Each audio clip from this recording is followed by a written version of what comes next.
Welcome to the show. I'm Jason Whitlock. Coming up, I'll tell you why we need to pump the brakes on all this Lamar Jackson hype in Baltimore. And I'm Colin Cowherd, and I'll tell you why Tom Brady will actually miss Jimmy Garoppolo. He will. Speak for yourself on a Tuesday starts now. Sure did last year. Missed him. Missed him big time. All right, hello and welcome. We're joined today by a couple of longtime NFL players, Greg Jennings and Jeff Schwartz. Let's start in the NFL, where the Rams just handed out another big contract, giving Todd Gurley a 4-year, $60 million extension with $45 million guaranteed, a record for running backs. The deal comes just a week after they gave Brandon Cooks a big extension before he even took the field. Meanwhile, their best defensive player, Aaron Donald, is still without a new deal. Cowherd, you like what the Rams are doing here? I don't have a definitive yes. They got a bunch of great players. Brandon Cooks, terrific. Ndamukong Suh, Marcus Peters, terrific. Sam Shields, Green Bay, good player. Aqib Talib. They already had the best punter in the league, the best kicker in the league. They already had one of the best tackles. How often in sports do you, if this was the Yankees and they added 6 baseball players who are all-stars, you'd be like, oh, that's great. Football's weird, though. It's a team game. It's choreography. I don't have a problem with the Lakers getting. NBA is a star league. It's a personality league. NFL's not a personality league. There's a lot of big contracts and big egos and big stars in that locker room. Yeah, you put a positive spin on all those other sports. They're just not as hard as football. And so they're not as difficult. And so you can be a little bit lazy. You can be satisfied, play baseball, play basketball, do it. Football is for the unsatisfied. Football's for the angry and the pissed off. Everybody in L.A. is fat and happy right now except for Aaron Donald, and soon he will be too. I don't like it. Everybody's too satisfied. I've seen this with old Kansas City Chiefs teams. I can remember a 2003 Chiefs team, 13-3, lost in the first round of the playoffs. 9 guys went to the Pro Bowl. Dick Vermeil and everybody just thought that, even though they lost in the first round, they just thought we figured out the entire league. Everybody's 7-9 the next year. And it was over. I don't like this. Too many satisfied football players sometimes is a disaster. It's interesting. I would have paid Aaron Donald before I paid the wide receiver, no offense, Yes. or the running back. Because when you think about teams that have won recently, we don't say, well, they won because of the running back or they won because of the wide receiver. They win with pressure up the middle and protecting guys, which the Rams have as well. I just don't buy the Rams as high as everyone else does for a multitude of reasons. But one, they just play better quarterbacks this year. They play 6 or 7 better quarterbacks than last year. I know they have all the parts kind of there, but I think the hype is too much. We've seen the league year after year. The teams that are most hype just don't reach that hype besides the Patriots. We'll take them out of this. And so the Rams, to me, I like who they have. They have great personnel, but I don't think they're going to live up to that hype that they've set. I like what they've done. I honestly like it. I think the question mark would be the Brandon Cooks deal. That would be the only question mark. I'm not knocking that he shouldn't have got it or he should, but that would be the only question mark. But paying Todd Gurley, somebody who's 36% of your offense, like that was well worth. I think you start there. When you look at other running backs or other players in this league, and he led the league in yards from scrimmage. He led the league in he was first in receiving receptions on their team, second in receiving yards. Like, he means so much to this team, and he does it the right way. He goes to work. He keeps his head down. We don't hear anything about him in the public eye, outside of the locker room. You don't hear anything. He does it the right way. He's a young guy. We didn't even hear about him having these contract talks. Like, it just kind of popped up. His doesn't bother me. Let me add. So Marcus Peters, Andy Reid's a tolerant guy. Okay, Andy Reid has been able to deal with personalities. He's like, Ndamukong Suh, I've heard NFL scouts tell me he plays for himself. He doesn't play within a scheme. So those are 2 guys. Aqib Talib, actually I like if he's on a winning team. When they go sideways, Aqib can be trouble. Man, that's a lot of diva. That's a lot of dysfunction, no? It's a lot of dysfunction. Sorry to cut you. It's a lot of dysfunction, but high risk, high reward. if you can take a chance on all these guys because you're not tied to them financially. Akeem Talib, you're not tied to him financially like with a substantial amount of money. Marcus Peters, you're not tied to him financially with a substantial amount of money. Even Ndamukong Suh, like Ndamukong Suh, I believe, and my hope is that he'll be a different player because he has an Aaron Donald who is really their number one interior defensive lineman. So now I think that will motivate and we will then see another version of Ndamukong Suh. My issue is ego run amok. And I'm not talking about players, because I think we can look at all these players. Hey, paying Todd Gurley makes sense. You can look at all these deals individually and say, hey, that makes sense. This guy can do this and this guy can do that, and it makes sense. I just think, and again, I'm not taking a knock at Sean McVay, but he's so young, and he had success so instantly. I don't think he realizes how hard this thing is and being a head coach. And so the Rams are operating to me like they have figured out football. And every decision makes sense. Let's pay this guy, let's grab this guy. Brandon Cooks, you haven't even played for us, but let's pay you, blah, blah. They feel like they figured everything out. And I've never seen anyone. Well, they did let Alec football Ogletree go, and they let Robert Quinn go. So they have made decisions. To your original point, though, they feel really L.A., don't they? They kind of feel star-studded a little, right? Well, like, that's what worries me, that this town already, it loves treating stars. Like, L.A. loves stars. This team feels it's, like, full of stars. They're building their team like the Seahawks did with Russell Wilson under his rookie contract and like the Eagles did last year. Remember, the Eagles brought in Alshon Jeffrey on a one-year deal, Timmy Jernigan on a one-year deal. Those guys played well, and they extended them. Look at Sue, one-year deal, obviously. I think he'll be more motivated than most years because he's on that 1 year. He wants to get paid again, right? Guys want to get paid. Peters, kind of on a rookie deal as well, the end of his deal. He wants to get paid. Right. He's going to play well. So I think these guys will be motivated, maybe not for the team, but for themselves, at least individually, to have great years to get paid. All right, to a guy definitely paying attention to the Todd Gurley news, Le'Veon Bell of the Steelers. He was seeking more guaranteed money from Pittsburgh, and the Steelers reportedly only offered him a deal worth $10 million. That's it, guaranteed. Well shy of Gurley's record, $45 million. Bell responded after the news broke today, tweeting, quote, "Yeah, Todd," adding, LOL, people thought I was tripping. Whitlock, should Bell be bothered by Gurley's enormous deal? No, he should be happy because the market for running backs and top running backs just moved, and it moved his direction. The issues that Le'Veon Bell has is he hasn't been as clean off the field as Todd Gurley. And so, Le'Veon has wanted to get paid like a wide receiver. I don't think that's going to happen. But in terms of the $10 million guaranteed they offered him and Gurley gets 45, that does put $30 million in guarantee in play for Le'Veon Bell. He's that kind of player. And if he had no problems off the field, no suspensions, he could probably demand what Gurley got. But because he hasn't handled his business off the field as well, he'll get a little less. Well, also, the Steelers have 2 Pro Bowl offensive linemen, a superstar receiver, and the next great young receiver. They're good at tight end. They have a Hall of Fame quarterback. The Rams need Gurley. Exactly. Steelers were 10-4 when Le'Veon Bell was out for the suspensions. They also average the same amount of points with Bell and without Bell. The interesting thing about Bell, I'm fascinated to see his free agency because if you look at the teams that have cap space, they don't need running backs. And so we've seen that running backs typically re-sign with their own teams because they see that value within the running back. I think DeMarco Murray was the last guy to get a huge contract. That did not even work out for him as well. So I don't think teams are going to pay him. I really don't. They're not going to pay him as a dual threat player. So I think he's going to be sad when it comes time to get paid because he's not going to get what Gurley got.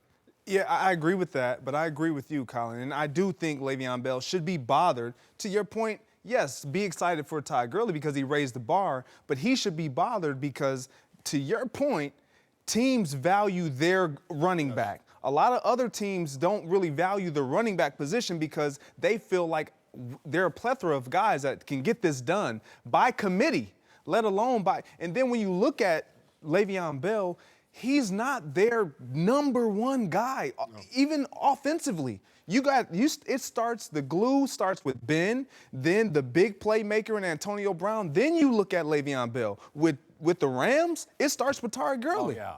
And Yeah. one more scheme point really quick.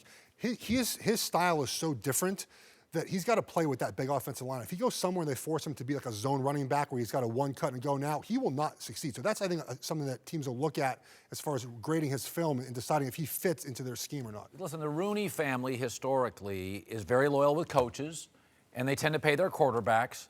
But I think to your point, Le'Veon Bell's got some baggage. And I think the Rooneys are saying, no, we're not going to pay you.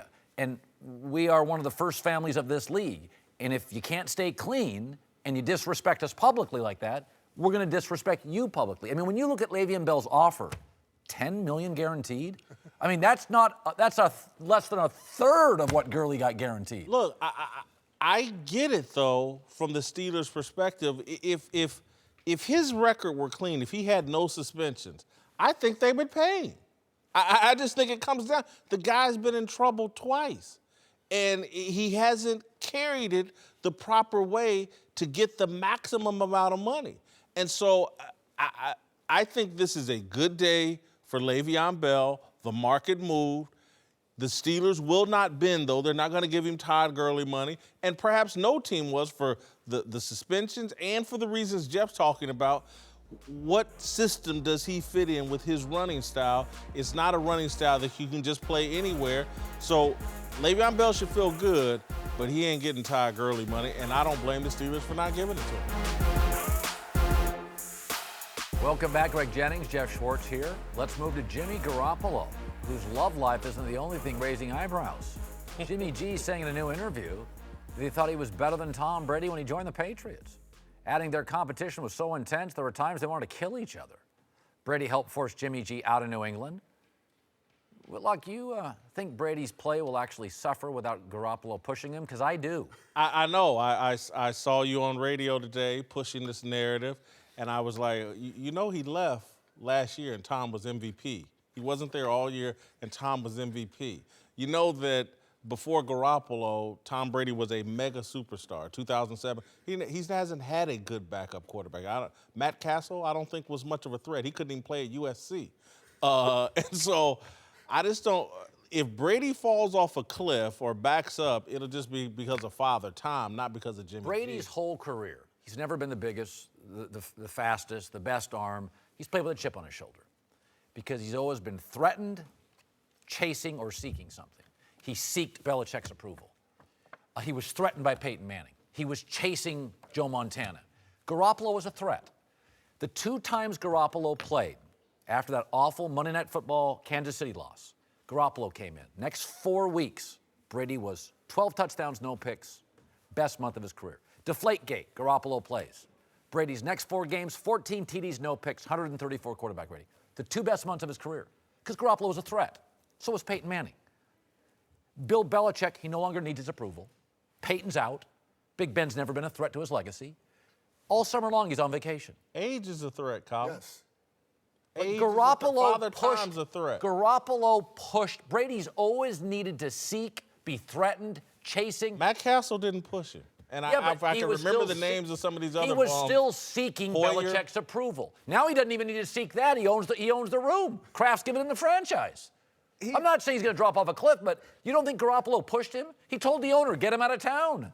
I think that Brady is just a rare bird, man. He's a Michael Jordan type. Exactly. You took in Michael Jordan's Hall of Fame speech, do you realize and recall how many people did not know that they added fuel to his flame that was already a flame? Like, he didn't need them to know. He didn't need them to be present in the locker room, on the court with him. He just needed somebody to question him, somebody to doubt him, somebody to tell him what he possibly couldn't do. That's what great players, the greatest of all times, do. They find any little tidbit that will add to their flame that stays lit. But Jordan also, when he lost the flame, he retired twice, realizing he didn't have the passion. Did you see Brady's body this summer? Looked like he's in great shape. He's 40 years old. He's a 40-year-old quarterback. He He's may not have gonna looked be- like that at 26, too. I just don't know if there's much different. His competition now, like you said, is time. He wants to play till he's 45. You can't sell your TB12 method and be here all the time. He wants to play as long as possible. He wants to win as long as possible. To your point, he's a special breed, man. He gets competitive over anything. He wants to win more Super Bowls. He wants to be the best ever. I don't see his fire dropping at all without Garoppolo. I've seen him on a horse this summer. Okay. I mean, he's also got a family. Look, he's got a family now too. Intent. Yeah, no, I don't think he's content, no. But I think he's enjoying time with his family. Jeff, now. answer this question. Yeah. Of all the years you've played, have you seen any of your quarterbacks or any other quarterback train with their helmet and shoulder pads in the offseason? No. Exactly. I have not seen that. And I've been around a lot of quarterbacks and trained with a lot of guys. It's on a yacht there. I don't care what these are things you do when you still believe that you have everything in you to be the best player that this team could possibly have at the helm. That's his mentality, that's his psyche. That will not change because a player leaves or a player comes in. It is fueled by if a player comes in or possibly if a player leaves, but your psyche is what it is. That shows me right there that he's in a different class of it. Listen, I think Brady could back up, but it'll be because of age. And just that's what happens to everybody. But because Jimmy Garoppolo's here or there, again, Colin, I think if anything right now, he might be more motivated to prove Belichick isn't the guy. I'm the guy. And he may be more motivated than ever. He might be. Alice Guerrero and him are just taking a little different approach to the offseason, given his age. He might watch you say that he's going to stink now and he's got motivation. Like, I mean, Yeah, we know he watches everything, or someone does. I think he uses that to motivate himself, to your point. And he's older now. They have to find different ways to train him. And so you guys don't think Garoppolo fueled him? I think it did, but I think many things have fueled him throughout his career. To your point, he's now, never what had fuels him now? No, time, being the best. Trust me, any player that's brought in as a player who is prominent and who's the guy, you've experienced it, I've experienced it. They bring a guy in, play your position. You notice, you can identify if he is brought in to replace you or he's brought in to fill in. Now, Garoppolo was brought in to eventually replace him. Brady, before anyone noticed it, probably noticed it. And so, yes, that drove him even more, but it didn't do anything to his psyche as far as changing it. It just drove him to prove a point even greater and keep that but. Like, he's the replacement but. He wanted to keep that but in between that, just slide him right in here. No, he's not backing down. All right, welcome back. Jeff Schwartz is back. We're joined now by the founder of the Big Lead, Jason McIntyre.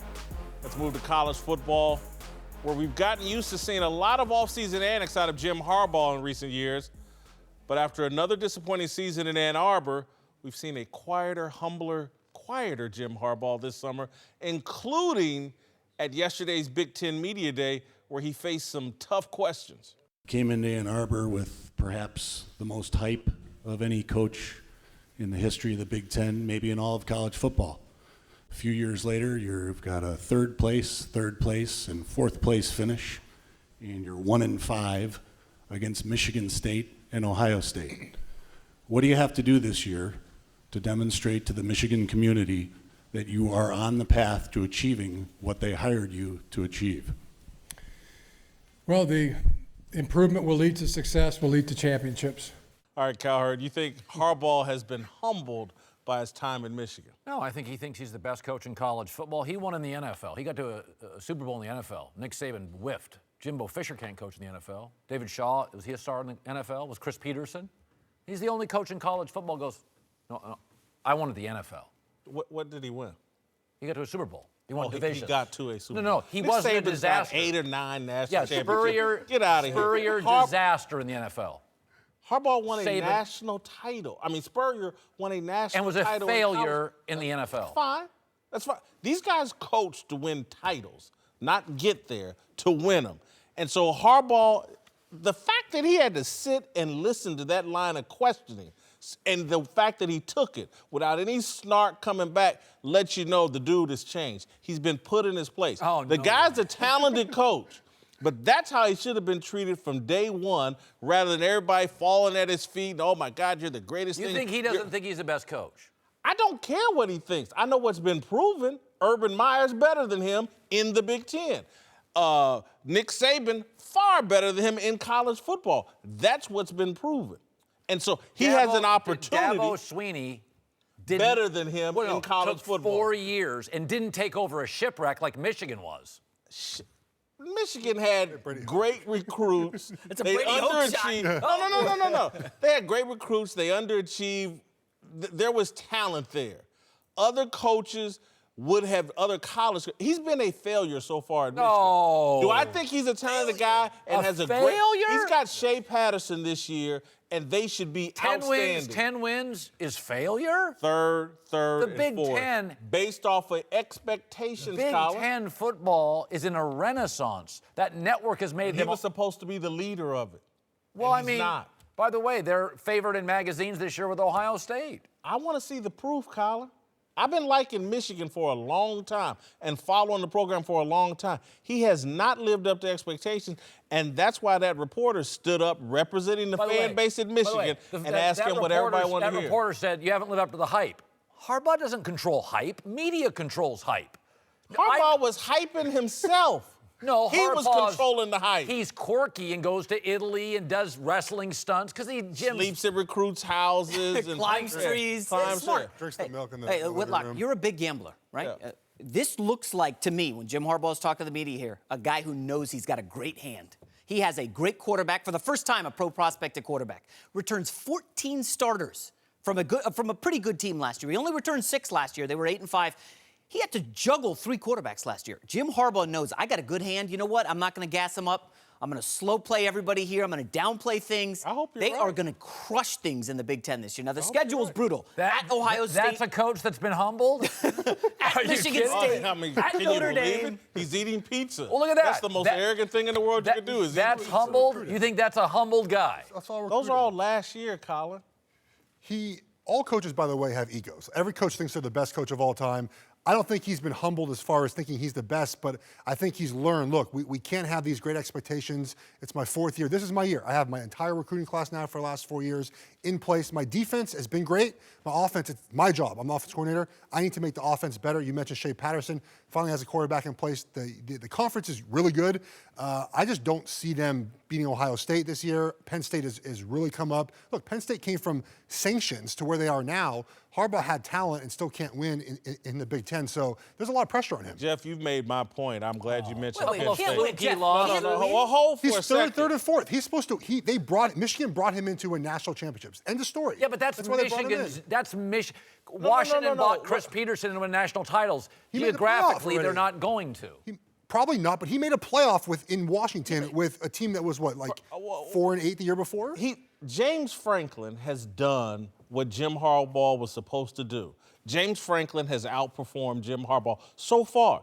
I actually think this year with Shea Patterson, met the kid this summer, he is super talented, and they should beat Ohio State this year and should contend for the Big Ten title with Shea Patterson. It's all there, but I want to see it. We anointed this guy and thought he was just going to come in and run roughshod over everybody in college football because he took one team to the Super Bowl and got beat. I want to see proof of it. And so do Michigan fans. They want to see proof. They've had it up to here with all the hype, all the antics. Couple fluky last-second losses, and he'd have a win over Michigan State and Ohio State, and we'd be like, 10, 10, His 10, we're first happy. year exceeded all expectations. Nobody anticipated Brady 10 and 3. Hoax. Well, that's the problem. Jim Harbaugh got expectations sky high, and now you guys are out here trashing him like he's not a winner in the Big Ten. I mean, 10 and 3, 10 and 3, 8 and 5. The Michigan fans are ecstatic over this. Seriously. Jason. Do you know what they were before he got there, Whitlock? Jason, I worked in Ann Arbor, Michigan. My head football coach made his bones at Michigan. Yes. Again, you can shout all kinds of things. I actually know people in Ann Arbor, longtime Michigan fans. Satisfied? Are you kidding me? That reporter just stood up and represented what Michigan fans think and are saying. Ecstatic at 8 Why and did 5? they sign him to a longer contract? That's not Michigan fans. That's the University of Michigan. That's part the fans in the school. The fans aren't running the school. There is dissatisfaction. Again, so they want to run him out. Who said this? No, Why I mean, are you hanging yourself? you guys Why are does being every so argument negative. have to be taken out of context? I just feel like actually Jim worked Harbaugh in is Ann getting a raw Arbor, deal. lived there, and know If you could, by the way, Michigan State's recruiting's gone into the tank. Would you rather have Harbaugh in state or Mark D'Antoni? It ain't close. Not even close. D'Antoni can't recruit. Colin, you're comparing Michigan State and Michigan fans. You just to even put Michigan State on the same platform of them is insulting. No. They're the little brother. So, no of course they don't want to be Mark But D'Antoni. if you put Harbaugh available outside of Ohio State, if you said Harbaugh's available on the open market, most of the Big Ten would say we'd take Harbaugh. He's a really good coach. He's won everywhere. That's accurate. Right. But he gets to coach at Michigan. You take every coach other than James Franklin and Urban Meyer, and they'd rather be coaching at Michigan. It's a lot easier. He's the fourth best coach, right? In conference, Franklin, Meyer, and Chris. No. I think Urban and Jim are the best coach in the conference. Paul Chris. I think Paul Chris has a great staff. I think Wisconsin just does sports right. But if you told me on the open market, Harbaugh or Paul Chris, I'd take Harbaugh. I think you may be proven right down the road with Harbaugh. But based off of what we've seen the last 3 years, you can't put him ahead of James Franklin or Urban Meyer. I like both of them. I'm not saying I don't like James Franklin. Open market, who gets more? At this point, I'm not sure. At this point. To Baltimore, where Lamar Jackson appears to be going back on his pre-draft pledge not to play wide receiver, taking some snaps in the slot at Ravens camp and earning the praise of offensive coordinator Marty Mornhinweg, been around a long time. He says Lamar is, quote, way ahead of the curve. Whitlock, do you think Lamar's potentially getting too much hype? Yes, I think it's unfair to him how much focus there is on Lamar Jackson. He got Josh Allen drafted way ahead of him. Josh Rosen drafted way ahead of him. Baker Mayfield. All the other quarterbacks in the first round. The most conversation seems to be about Lamar Jackson. And, oh, my God, he lined up in slot. Yeah. He did this. Are they playing two quarterbacks? I think there's too much focus on him, too much expectations for him coming out as a rookie. I think it's unfair to Lamar Jackson. That's not a knock on Lamar Jackson's talent. It's a knock on us as the media. Are we doing this guy a favor by focusing this much attention on him this early? Yeah, I mean, I still think he's a project. If you go back and look last 20 years, if you don't complete 60% of your throws in college, generally it doesn't work. Now, Matt Stafford was right on the line, but a lot of people think Matt Stafford's underachieved for his position in the draft, number one, and his talent. Add to that, he had Bobby Petrino, probably the most sophisticated offensive head coach in college football. 52, 55, 59, still under 60. So to me, he's a project. Josh Rosen is a prospect. He should be a top 5 guy. Sam Darnold, prospect. Now, I think he's better than Tebow. And Tebow won 6 games, won a playoff game. But I do think there's a lot of project here. I mean, nobody's talking about Rosen playing slot, Cam playing slot, Russell Wilson, Andrew Luck. About Sam Darnold. Well, the reason why is the Ravens have been in camp since July 11th, the rookie staff. So that's partly why Lamar Jackson's getting all this notoriety. And plus, he's playing wide receiver, which he refused to showcase at all. Look, he's such an offensive talent. They're going to use him other places. Reports are, to your point about Garoppolo motivating Tom Brady, reports are Flacco hasn't looked better in years. His back is healthy. He's moving fine, and this really motivated him. So Lamar Jackson's not going to win the quarterback job out of camp. There's no way unless Flacco gets hurt. And they can't waste his talent. So they're going to put him wide receiver. They'll find wildcat packages for him. They'll find ways to use him, which is what I thought they would always do in year one, whoever drafted him. So this is, the hype to me is kind of where I thought he would be. He's going to play other positions on offense. And then if Flacco struggles, then they'll just transition to a different offense and put Lamar in and get rid of Flacco. But to your point, the media he is the talk of camp. He is. I think Jeff just made a good argument defeating my point, though. They're the only ones in camp. Let's not forget, Jeff, he's polarizing. And that's probably the reason for all this hype. I mean, a lot of people didn't think he could play quarterback in the NFL. That's why he fell in the draft. You know, we know what Darnold, we know Rosen, not as polarizing. They're great prospects. Lamar Jackson's very polarizing. I mean, I think he's going to be a good quarterback, but there's a lot of teams that were just out on him. Tell me this, though, using the word polarizing. who really is anti-Lamar Jackson? Well, I would say, the people who said he completed, 59% I have of had passes? two scouting directors I trust say, I don't think it's going to work. Can he win from the pocket? A lot of NFL people are, I'm not sure it's going to work. There's a lot of that out there. They don't want to be quoted because scouting directors don't want to put their name on stuff. But I think there is. I talked to 2 GMs, multiple scouts. Nobody said, Sam Darnold, I'm not sure. Everybody was like, should be the first quarterback taken. Baker was. Even Baker Mayfield, overwhelmingly, 70% completion rate. It'll work at some level in the NFL, though he's immature. I think with a Lamar, I think if you ask people in the league, they don't put their name on it, it's a 50-50. Even Cam Newton completed like 68% of passes his senior year in college. If you look at completion percentage last year in college, Yes. your junior year or senior year, the last quarterback, successful NFL quarterback, was Matt Ryan at 59.2%. Even Stafford was 61% his final year. Look at Russell Wilson. He went from 58% at NC State to like 72 at Wisconsin. So you see gradual improvement. Yeah. That's what worries me about Lamar. He played in a pro-style offense. He had easy throws to complete and just didn't do it. And Josh Allen as well. I think Josh Allen's, I think that's a I'm big problem. 100%. Welcome back, Jason McIntyre, joined now by Fox NBA analyst, our friend Jim Jackson. Let's move to Cleveland, where the Cavs don't have much to look forward to after LeBron James left, with an aging roster of overpaid role players. But they're still doing what they can to salvage the year. Today, handing Kevin Love 4-year extension, $120 million large. Dan Gilbert tweeting, quote, the Cavs franchise proud to extend 5-time All-Star Kevin Love, NBA champ Kevin Love, for 4 additional years.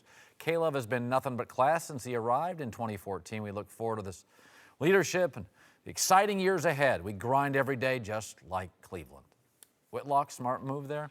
Yeah, I think it's a brilliant move. I think that come the trade deadline, this is going to look awesome. That some team can trade for Kevin Love with 3 years left. He won't be some rental. And so I think Cleveland has the best of both worlds. They'll get to see him play for 3 or 4 months. Decide they could stay the course. He could play so well, and who knows where they may finish in the East. It's so depleted. Or he'll be a great trade asset for a team trying to contend. All right, $30 million a year? Yeah. If you're rebuilding, don't you want really movable contracts? That's a lot of money for Kevin Love. In today's space game, he struggles to defend. He's aging. He's had injuries. That's a lot. Who's going to say, I want a $30 million Kevin Love? They almost moved him out of Cleveland 4 times. That was with LeBron elevating him. The way these contracts are going, I just don't know if a 5-time All-Star that's relatively young, I just don't think that's at $30 million. I think that's... Now, the cap's going up, right? Yeah. But $30 million? Yeah. Is that a tradable contract? Well, it just depends, too, because you think about the assets they probably could get. Let's back up, too, because when LeBron left before this Cleveland team was, you didn't have any players. It was dismantled. Nothing was there. So you got to have something to go into the season with. Colin Cowherd is coming in. You sign back Kevin Love. Now, I do agree in regards to 2 things. One, Kevin Love being a little bit older. How do you trade that contract? Who wants to take it on? But Cleveland has to salvage some kind of face for losing LeBron. They have to have something there, some kind of meat to bring some people in to say we're just not tanking and throwing everything in. But I do believe that he'll be used for trade bait a little bit later to try to get younger, some more talent, maybe some draft picks. I think you nailed it with the Dan Gilbert reaching to do something after losing LeBron. But listen, Colin hit this on the head. This is an unathletic, injury-prone guy who's turning 30 in September. Okay? The stretch 4 who doesn't defend, like, who's going to want him? He's like a good number 2 or number 3, maybe. I think he's a good 3. Yeah. 3. He's And what team, third too, option? that's a championship caliber team? Because you think about that, too, you're going to trade and get value for. A team that's younger that probably is still trying to figure it out. What values do they have that make sense to bring in an older player Think like about Kevin Love? how many of the good players in the league are now forwards. You got to defend LeBron. You got to defend Kawhi. You got to defend Durant. Kevin doesn't defend those guys. Let's say they're the 4th-place team in the East next year. Ooh, that's The East? That's pretty good. Come on. Washington, Milwaukee. Yeah. Let's How say they're about the 5? 6th. Let's say they're the 6th. Let's say they're the 6. 6th Let's say place they team. 6. Okay. How would they get there? What numbers would Kevin Love be putting up with no LeBron James, this rookie Colin 25. Sexton? He's going to be putting up nice numbers. But that's not fact. That is you saying they'll be a 6 seed. I don't think they'll make the playoffs. You're saying he's averaging 25. I think those days are Isn't it done. Minnesota all over again? Why? Big number. Why won't he put up not the numbers? same You player. know why? Because in Minnesota, you got to think about it, he played on the post a lot more.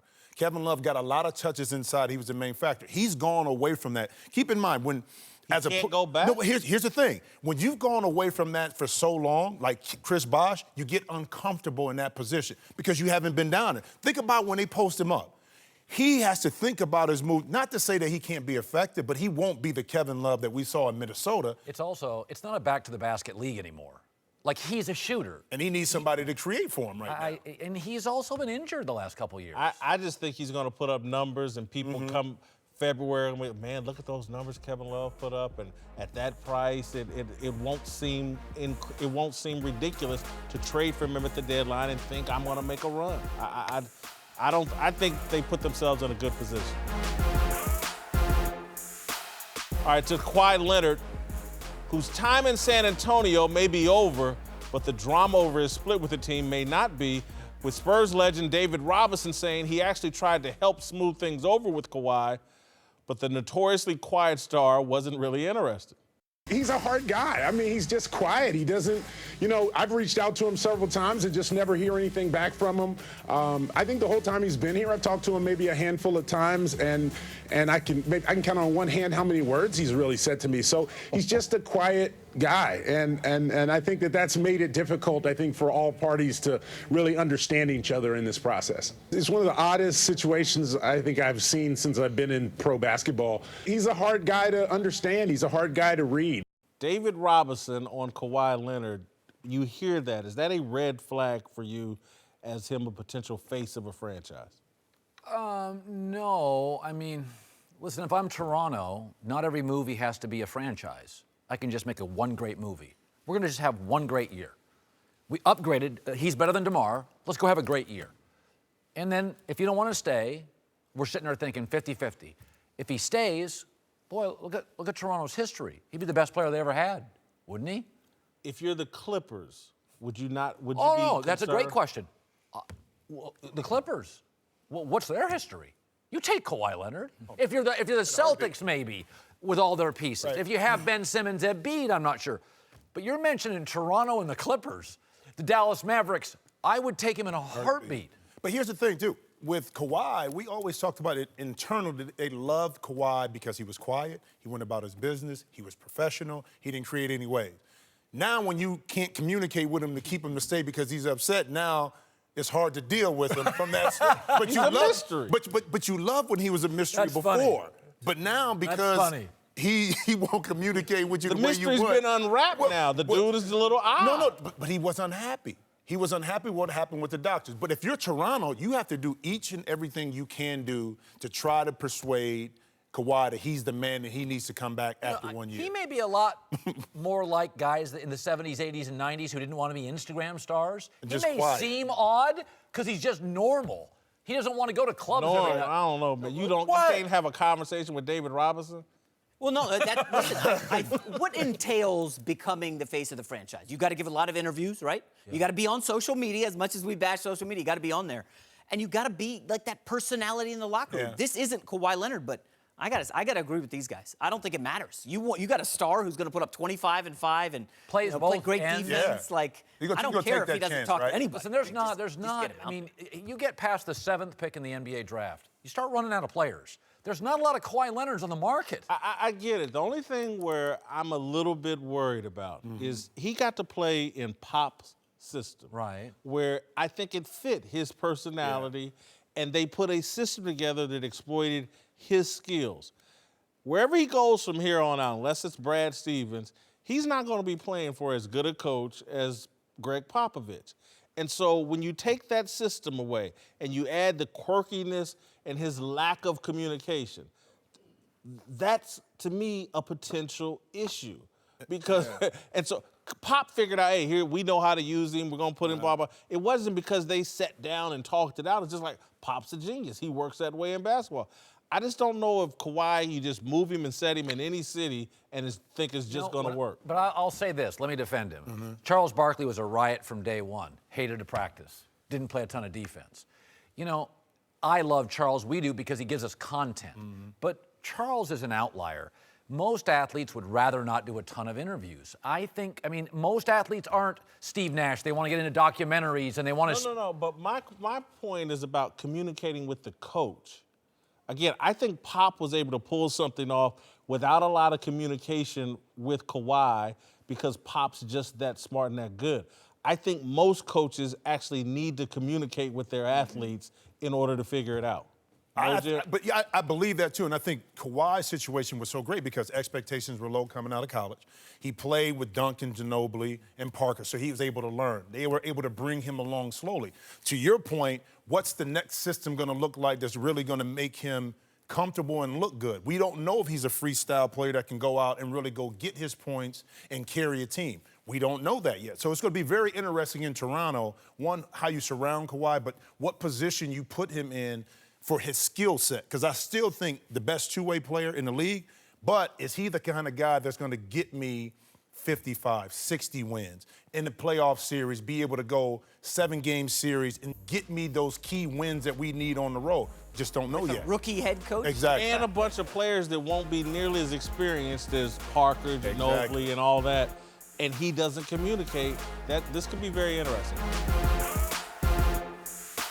All right, welcome back. Time for last call. Let's move to Dwayne Wade, who is trying to figure out his next career move, which could be to China after a team there offered the free agent a 3-year, $25 million contract. Cowherd, should Wade take his talents to China? Should T.O. play in the CFL? Yes. I don't like it. I think it feels beneath him. It's a money grab. Oh, I'm sorry. You don't like grabbing money? Is there something funny, more fun than grabbing money? I'm not going to get into that. Look, $8 million a year, and I think he could probably get more. He's probably got a shoe interest over in China. It's not the worst offer.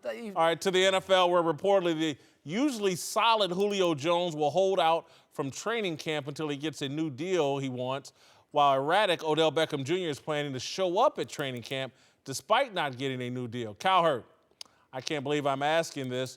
Who will be a bigger headache this year, Julio or OBJ? OBJ. I think at a DNA level, Julio Jones is easy to coach, works his tail off, is low maintenance. He's having a bad month. I think OBJ at his core is all sorts of headache. I tend to agree with you, but when people start grabbing for money, they kind of lose their mind, and so maybe we'll see it from Julio. Don't go to China, D-Wade. Don't.